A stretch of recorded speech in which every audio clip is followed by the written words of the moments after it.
നമ്മുടെ സമ്മേളനങ്ങളിൽ, നമ്മുടെ ആലോചനകളിൽ, തീരുമാനങ്ങളിൽ പരിശുദ്ധാത്മാവ് സന്നിഹിതനാണോ എന്നെങ്ങനെ അറിയാം? കൃത്യമായിട്ട് ഈശോ ഇതിനൊരു മാനദണ്ഡം വഹിക്കുന്നുണ്ട്. യോഹന്നാന്റെ സുവിശേഷം 14-ാം അധ്യായത്തിലാണ് ഈശോ പറയുന്നു, നിങ്ങൾ എന്നെ സ്നേഹിക്കുന്നെങ്കിൽ എൻ്റെ കൽപ്പന പാലിക്കും, അപ്പോൾ ഞാൻ പിതാവിനോട് ചോദിക്കുകയും പിതാവ് സഹായകനെ, ആത്മാവിനെ തരികയും ചെയ്യും.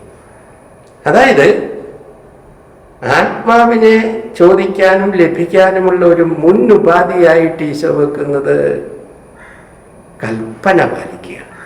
ഈശോയുടെ കൽപ്പന ഏതാ? തൊട്ട് മുമ്പ് പറഞ്ഞായിരുന്നു, ഞാൻ പുതിയ ഒരു കൽപ്പന നിങ്ങൾക്ക് തരുന്നു, ഞാൻ നിങ്ങളെ സ്നേഹിച്ചതുപോലെ നിങ്ങൾ പരസ്പരം സ്നേഹിക്കുന്നു എന്ന് പറഞ്ഞാൽ ആത്മാവ് വരാനുള്ള ഒരു മുൻ ഉപാധി വ്യവസ്ഥയായിട്ട് പരസ്പരമുള്ള സ്നേഹം നിലനിൽക്കുന്നു.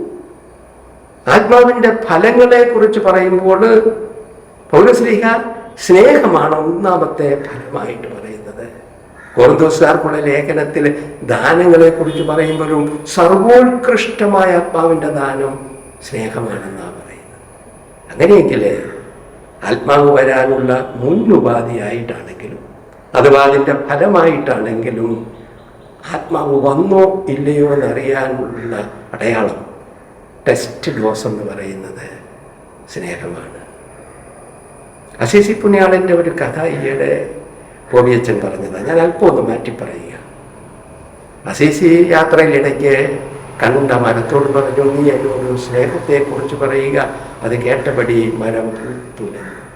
അതിലെ കിളികളോട് പറഞ്ഞു, എന്നോട് സ്നേഹത്തെക്കുറിച്ച് പറയുക. അവർ അതുവരെ പാടിയതിലും മികച്ച മനോഹരമായ ഗാനം പാടാൻ തുടങ്ങി. കണ്ട തടാകത്തോടും ഇത് തന്നെ പറഞ്ഞു. മത്സ്യങ്ങൾ മുകളിലേക്ക് വന്ന് നൃത്തം ചെയ്യാൻ തുടങ്ങി. അത് കഴിഞ്ഞൊരു ചേരിയിൽ പോയി ഒരു കൽബെഞ്ചിലിരുന്നു. അവിടെ കുട്ടികൾ കളിക്കുന്നുണ്ടായിരുന്നു, അമ്മമാര് തുണി അലക്കുന്നുണ്ടായിരുന്നു, വൃദ്ധര് വെയിൽ കായുകയാണ്. ബെഞ്ചിൽ തൊട്ടടുത്തിരുന്ന പ്രായം ചെന്ന അമ്മയോട് അസീസി പറഞ്ഞു, എന്നോട് സ്നേഹത്തെ കുറിച്ച് പറയുക. ആ വല്യമ്മച്ചി തൻ്റെ ചെറിയ സഞ്ചിയിൽ സൂക്ഷിച്ചിരുന്ന അപ്പമെടുത്ത് തൊട്ടടുത്ത് നിന്ന കുഞ്ഞിന് കൊടുത്തു. അവന് വിശക്കുന്നുണ്ടായിട്ടും അവനത് തൻ്റെ കൂട്ടുകാരൻ കൊടുത്തു.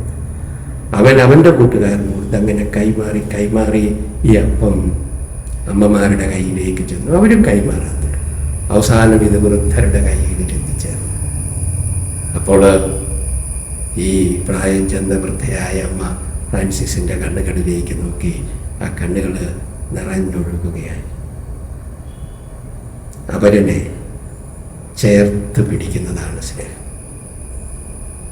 അവരനോടുള്ള കൺസേണാണ് സ്നേഹം. ഈ സ്നേഹം ഉള്ളിടത്താണ് പരിശുദ്ധാത്മാവ് ഉള്ളത്. ഒരു കാര്യം മറക്കണ്ട, അപ്പസ്തോല നടപടിയിലാണ് പരിശുദ്ധാത്മാവ് വരുന്നത് വിവരിക്കുന്ന രംഗം. അവിടെ പറയുന്നത്, അവർ ഓരോരുത്തരുടെയും മേലെ തീനാവുകൾ നിൽക്കുന്നത് അവർ കണ്ടു എന്ന് പറഞ്ഞാൽ അതിനർത്ഥം എൻ്റെ തലയുടെ മുകളിൽ നിൽക്കുന്ന തീനാവ് എനിക്ക് കാണാൻ പറ്റില്ല.